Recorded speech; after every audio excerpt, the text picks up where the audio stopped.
On fait essentiellement des projets résidentiels, mais on fait aussi du master planning, du design urbain pour la plupart des projets dont on va faire l'architecture.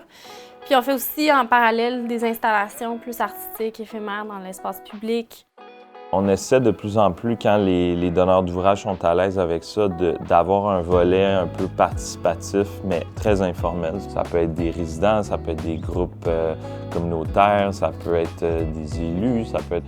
Mais juste de prendre un peu le pouls d'un secteur. Tu sais, on connaît la ville, on connaît les principes, mais on ne connaît pas nécessairement chaque site comme quelqu'un qui l'habiterait. C'est toujours vraiment inspirant pour nous.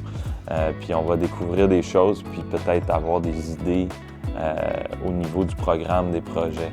Le bâtiment, c'est pas un objet autosuffisant. Il y a besoin de la rue, il y a besoin de l'autre bâtiment, il y a besoin des autres commerces. Fait qu'on le voit comme un élément qui fait partie d'un écosystème. Je pense pas que tu peux vraiment faire de l'architecture de façon détachée. C'est tellement engageant comme processus. Puis je pense que pour être un bon architecte, il faut vivre pleinement cette expérience-là.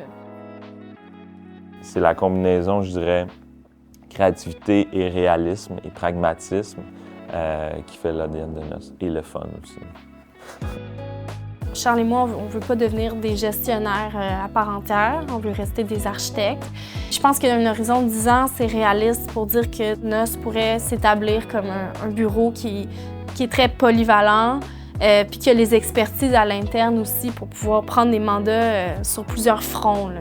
Je pense qu'on est vraiment à un tournant aujourd'hui au niveau de l'habitation en ville et en milieu périurbain. Il faut repenser nos façons de vivre ensemble.